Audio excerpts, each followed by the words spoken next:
What up, everybody? The End of Power Book 2 Ghost Season 4, Episode 9. Tariq, Brady, and Effie had Carter handcuffed in some kind of abandoned garage, and Carter was asking Tariq what he was going to do now. Tariq was supposed to catch Carter while he was in the confessional booth and bring him out back to Monet to be disappeared. A flawed plan from the beginning because Carter, being law enforcement, is definitely trained on how to disarm someone who has a gun pointed at him. And either way, anyone smart would try to make a move right then and there at the church before letting someone take them away to be disappeared. It would have been easier if the plan was for Tariq just to pop Carter in the confessional booth right then and there and have it over with. But they wanted to just disappear Carter instead without any trace of there being a murder. And part of the reason why Carter was able to disarm Tariq is because he was able to divert his attention by talking about how he killed Zion. It let Tariq know that he had the whole thing on video. Braden then had to crash his car into Carter's car, crashing him into the back of a work truck and knocking both Tariq and Carter out in the process. Then took both Carter along with his car to the abandoned garage or whatever that place is. The good thing about having Effie involved, she was likely able to turn off the dash cam, the GPS, and whatever else needed to be turned off, as well as whatever they needed to potentially turn off or use from Carter's cell phone. Carter woke up letting them know if his team doesn't hear from him, they'll burn down the city looking for him. So now they're hesitant to kill Carter because they don't know if that video will be found if they do kill him. The trailer shows Tariq with a gun pointed at Carter, with Carter letting Tariq know that if he kills him, his life is over with. Most likely using the video, he has his leverage and telling Tariq that if he kills him, then that video will be exposed of him killing Zion. And there's a good possibility that whatever Carter is saying about that video is a lie, and he's just using this as a way to try to keep Tariq from killing him. Because Carter got the only video from Felicia, and he told her to make sure she didn't tell anyone else about that, not even Nico. And he also let her know that they were all exposed now. I don't see Carter being stupid and leaving that video laying around somewhere because that safe house was off record and that video would also expose him. And the way they've been talking about IAB all season, I don't think he would risk keeping that video just in case he needed leverage on Tariq someday. We also know that Carter has a strong bluff game from episode 3 when he was interrogating Obi. Not to mention the fact he's been putting on an act as a good cop for all this time. So it'll be easy for Carter to make up lies, and he will say anything to try to talk his way out of the situation.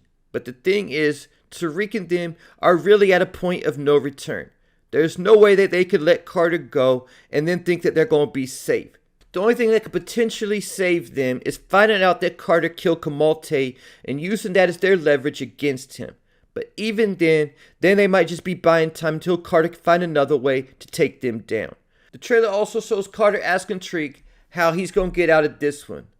All those scenes take place at the garage or wherever they're at with the green background. But then there's another clip in the trailer where Carter again has a gun pointing at Tariq, but they're definitely not at the same location.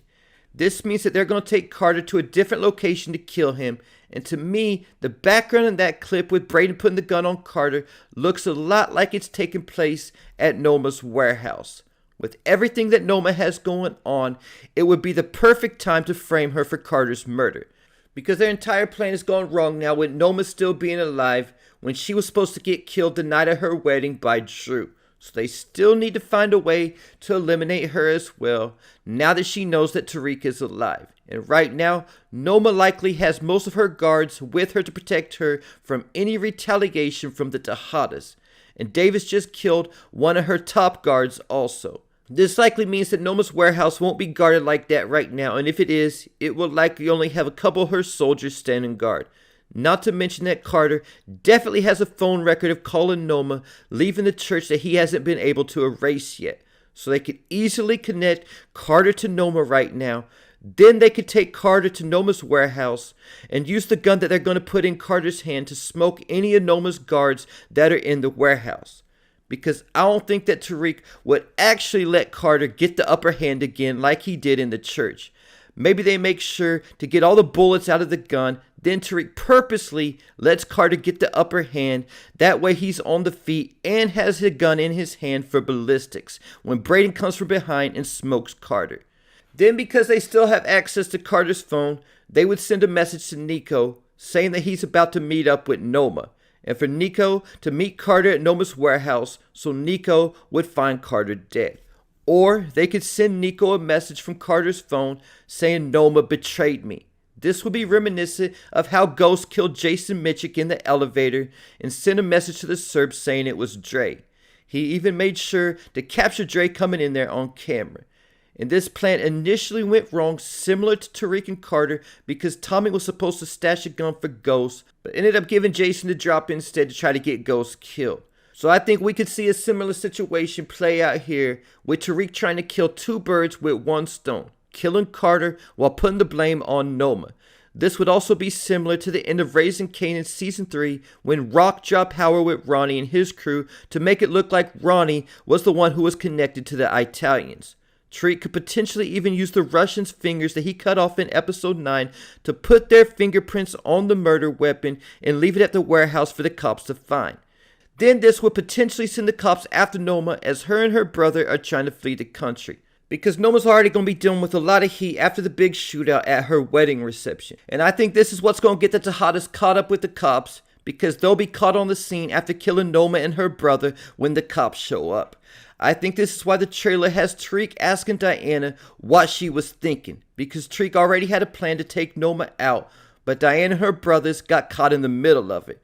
And the trailer also shows Diana taking a shot at somebody with Kane screaming in the background. I definitely think this is Diana taking a shot at either Noma or her brother, and this could be why we see Kane shooting out with the cops and Diana screaming Kane no, because the Tejadahs could get stuck on the scene as the cops are showing up after either killing Noma or her brother, possibly both of them. Diana could possibly fire shots at both Noma and her brother while they're trying to board the plane. Then Kane would tell Diana, "Let me see your gun." Then take the gun she used to kill Noma and her brother to shoot out with the cops, planning to take the fall for Diana. And like most people I've seen in my comments, I also hope Kane survives and is on another spin-off. But we know that Kane's going to get into this shootout with the cops, so we might see a repeat of how Kanan died, but with a twist, and Kane doesn't get shot and can flee the scene in one of the cop cars like Kanan tried doing. Then Kane would be a fugitive on the run. But the advantage that Kane will have in this situation over Kanan is that he does have Drew and Diana there to possibly help him. So after initially getting on the ground like they were told, they might actually jump into the shootout to help Kane once they see him make that call. I can definitely see Drew and Diana looking at each other and saying family first, and busting at the cops to help save Kane and help him get away. And did Monet's death scene with the Tupac Hail Mary playing in the background foreshadow that the Tejadahs would go on the run? Because Tupac rapped on the song Hail Mary with a group called The Outlaws. And there's even a track on the Machiavelli album a few songs after Hail Mary called Life of an Outlaw. And there you have it. Leave your thoughts, theories, and predictions in the comments.